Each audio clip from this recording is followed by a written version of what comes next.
Hi everyone, in this video we are on page 10 of the note packet and we're going to be looking at sinking funds today. Now sinking funds are another type of annuity and it is set up to give investors a way to pay off a loan or set aside money for the future, much like a retirement fund. The formula below is simply a rearrangement of the ordinary annuity formula that allows you to solve for the regular payment or where R is isolated. So folks, yesterday I mentioned on the formula sheet that this future value of an ordinary annuity, so what regular payments will lead to our somewhere in the future account balance, this sinking fund equation is just a rearrangement of this formula. So instead of being isolated to solve for S, it is isolated to solve for the regular payments that would give us some future value. So if we know how much we want to have somewhere in the future, or the S value, then we can figure out the regular payment to get there.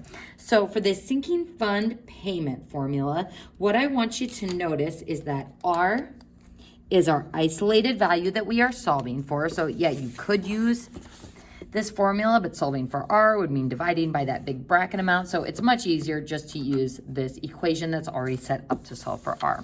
So in this equation, R is isolated. Now, as we figured out yesterday, plugging these things into our calculator is very unfriendly. So on this one, as we do PEMDAS, you are going to want to do the top of the fraction first on your calculator, then the bottom of the fraction in a separate part on your calculator, and then doing the division between those two answers will be number 3. So folks, we're going to go ahead and jump right into example 3, and we are going to see how we can use this new formula to solve for R. So it says, suppose that Mr. Winter, age 42, has set up a savings account to save for an Alaskan cruise. If the cruise will cost him $5,000, and the rate of investment is 1.7%, how much should he pay in per month, which is going to be our R, to have enough money to take the vacation for his 50th birthday? So folks, what do we know in this problem? We know that the cruise will cost him $5,000 in the future. This is the amount we want to get up to somewhere in the future after a certain amount of time with those regular payments. So 5,000 is going to be our S. The rate of investment is 1.7%, so 0.017 for our R. And what we don't know in this problem is the time. So we're going to have to be a little creative here, because if Mr. Winter is 42 now, and he wants to have this saved by his 50th birthday, 50 minus 42 gives us a time of 8 years. So that's how long he has to be making these regular payments with this interest to get up to $5,000. So the only other thing we don't know in this problem is M, but it says that he's going to pay in per month. So our M is going to be equal to 12. So let's go ahead and start plugging in these known values into our new fancy equation. So R is what we are looking for. This is equal to our S, which is the $5,000, times our rate, 0.017, over our M, which is 12. There's the top of our fraction.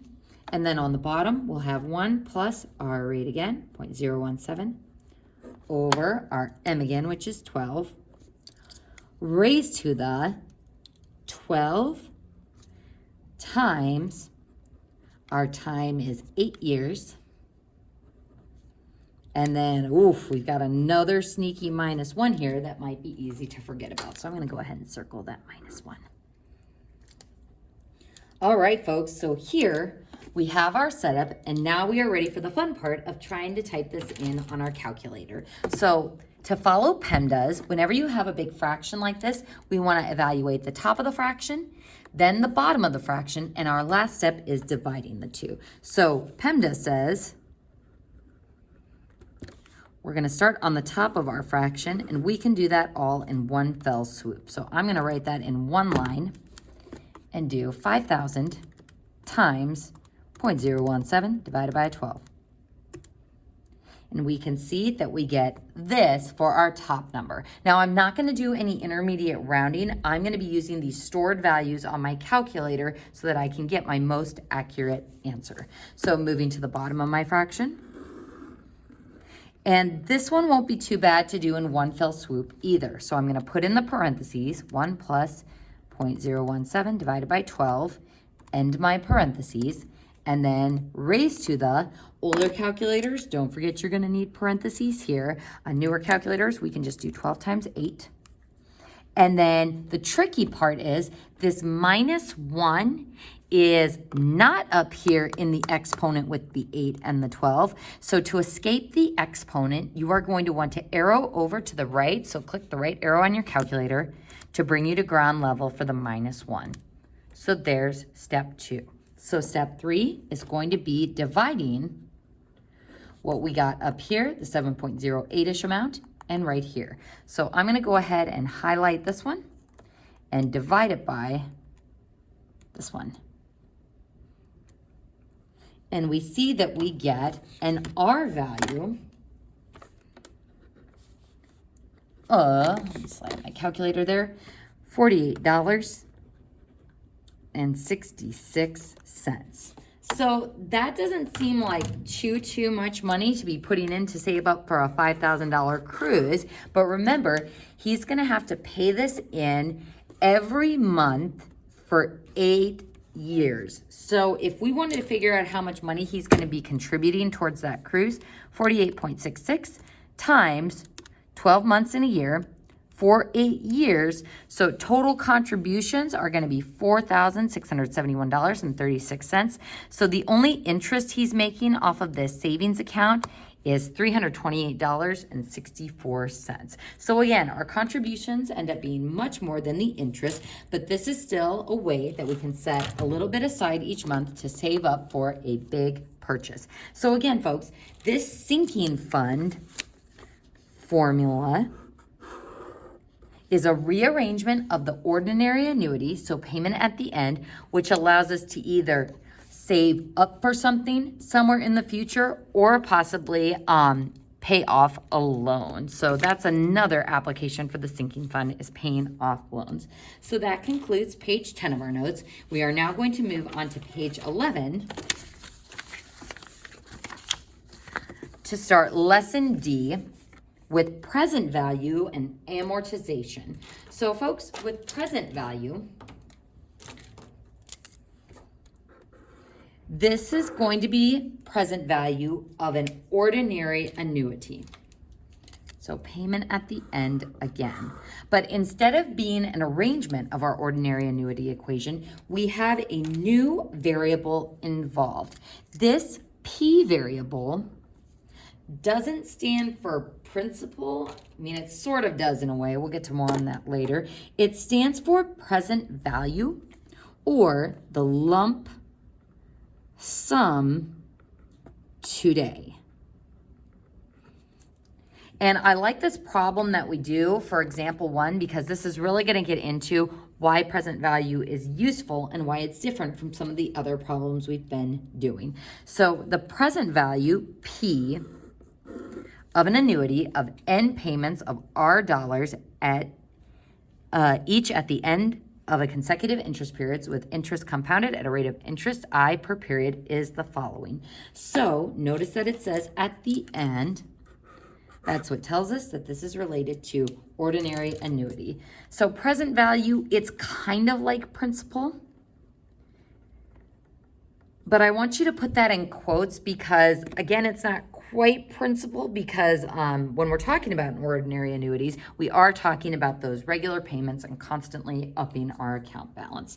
So folks, tricky things about this formula. First, well, there's kind of a lot of places to go wrong here. The first is there is a minus sign here that's easy to miss, and also a negative up with the exponent. And just like on one of our previous formulas, you are going to have to enclose that bottom part in parentheses. So as always, we're gonna have a super fun time entering this in on our calculator, remembering to use PEMDAS and starting with your innermost expression. Now, there is a caution statement here that says, don't confuse the formula for present value of an annuity with the one for the future value of an annuity. Remember, future value was denoted by our variable S. Present value is denoted with our variable P. Notice the difference. The numerator of the fraction in the present value formula is this, but in the future value formula, it is this. So again, folks, on the test, you will get to use a blank version of this formula sheet. So it's just really important that when you're reading from the formula sheet, you are looking at the formula carefully that you should be using, because there are some subtle differences between those. So moving to present value, that is going to be this bottom formula, and actually you can lump it together with our regular payments or amortization formula, which we will get into a little bit later, because these two formulas are the same, just rearranged, just like future value of an ordinary annuity versus sinking funds. This one is set up to solve for P, the present value. This one is set up for R, to find the regular payments that would lead to paying off that present value. So let's go ahead and jump into this example. So it says 2 graduates of Iowa State decide to donate money to the endowment fund. John gives $500 at the end of each year. So we see $500 at the end of each year. And he does this for 9 years. So first, what type of situation are we looking at here? He's doing $500 at the end of every single year. So he's making regular payments, and since it's at the end of each year, that tells us that this is going to be an ordinary annuity, where our R, or our regular payment, is $500. Our M is going to be 1, since he's doing it at the end of each year. So how many times per year is that? Once. And he's doing this for 9 years. So T is 9. Now, since these are yearly payments, I'm going to write yearly payments there. So John is doing yearly payments and doing an ordinary annuity. So I'll write John here. Now Wendy wants to donate one lump sum so that it matches the amount of John's gift. So they are both donating to the same endowment fund, and this fund earns an interest rate of 7.5% compounded annually. So the endowment fund is 0.075 as a working decimal. Compounded annually means M is 1, so same as our M over here. And it says, how much should Wendy donate to ensure that her gift matches John's gift in 9 years? So Wendy is donating a lump sum today, but it's going to be getting the same interest that John's is getting. John is going to keep donating $500 at the end of each year. So we want to know when those two values are going to be equal after 9 years. So looking at John, we want to know how much his donation will be worth after 9 years.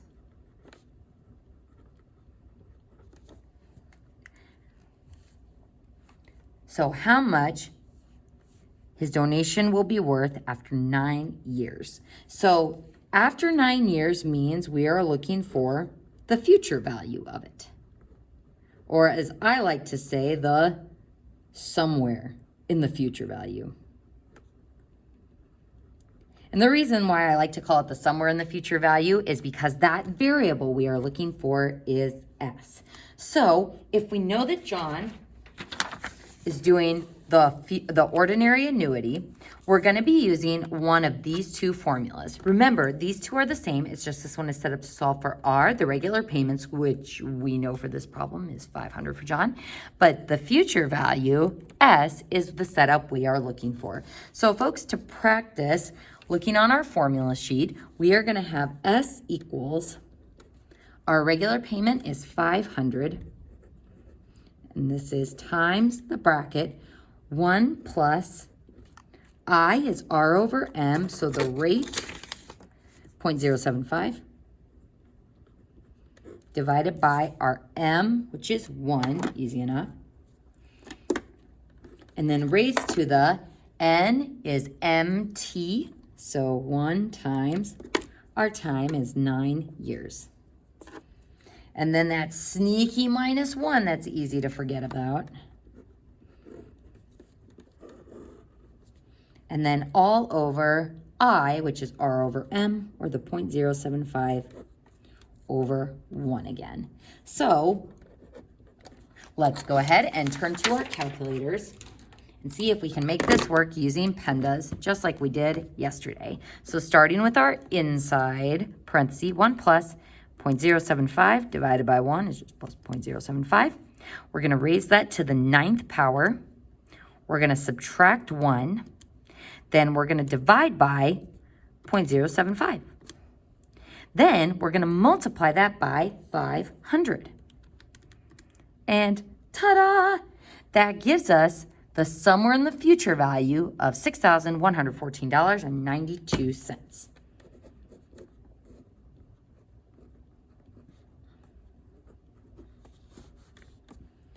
So what does this number mean after 9 years? Those yearly contribs of $500 plus interest will have grown to this amount.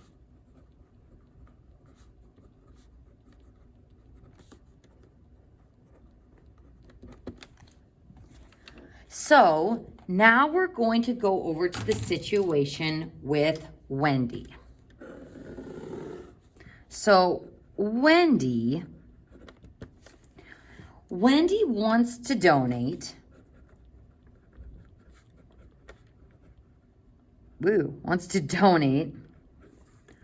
a lump sum today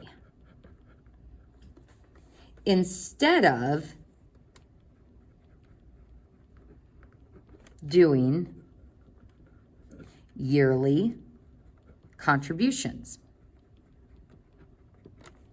like John.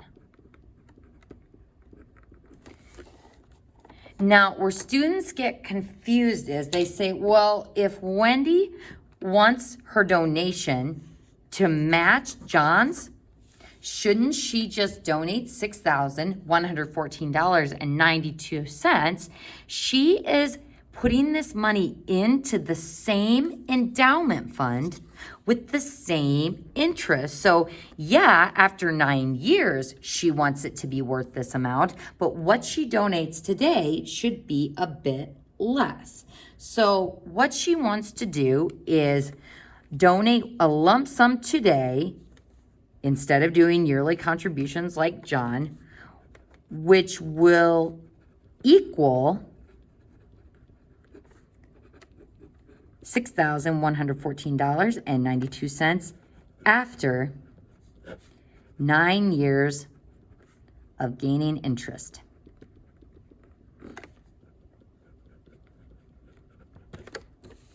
Now, folks, I know I'm doing a lot of writing here, but I know interpreting these problems is very difficult because, again, you probably haven't encountered any of these types of funds or present value of ordinary annuities. So I like to have this written out with words, in easier words, so that hopefully you can understand what is going on in this problem. So we want to find out the present value.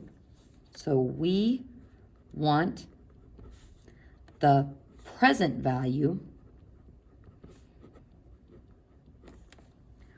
of John's yearly payments.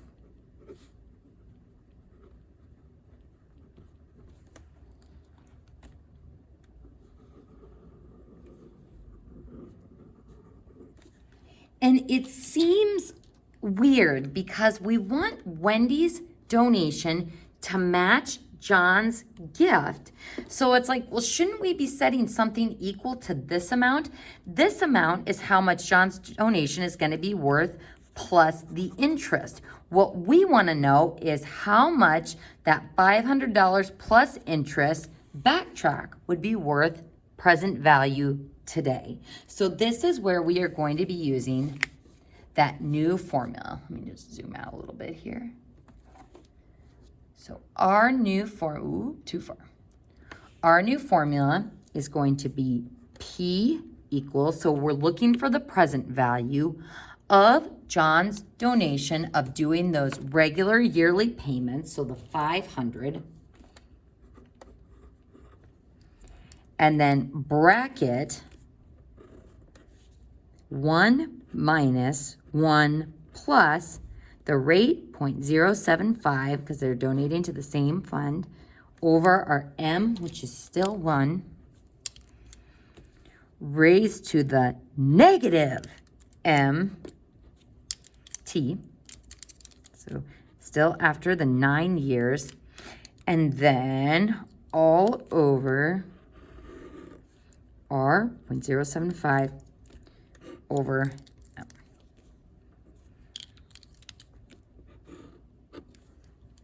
That 1 minus is tricky, as is this negative in front of this one.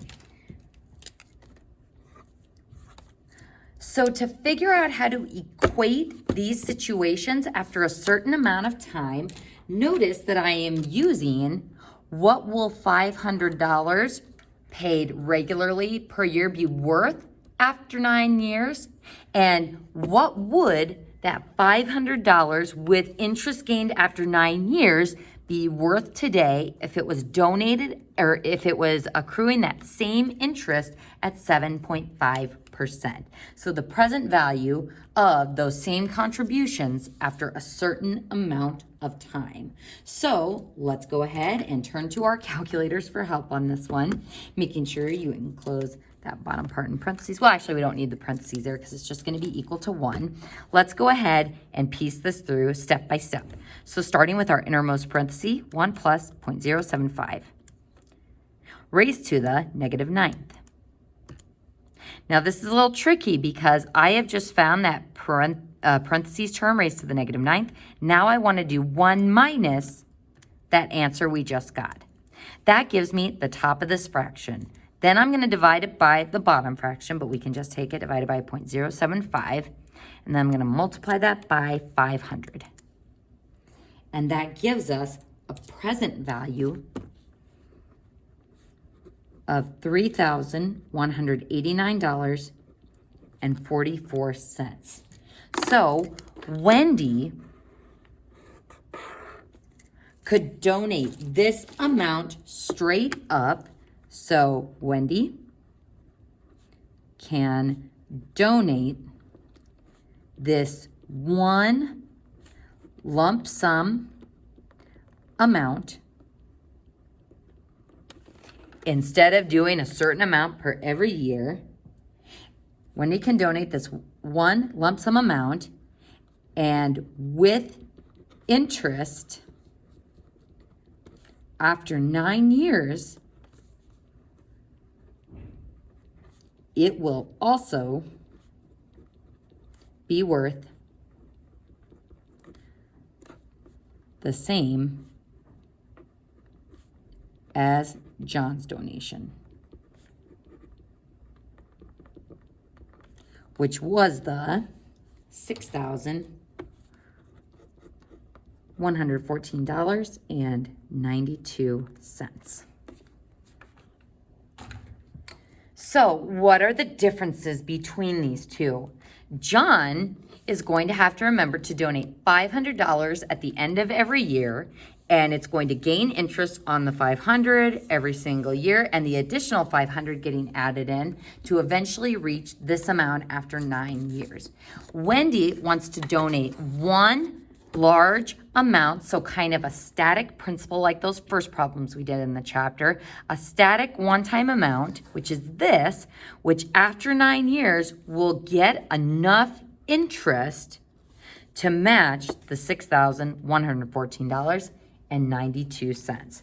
So if I were to make a contribution, maybe I just have this much money laying around. It's like, sure, I'll just drop $3,000 today.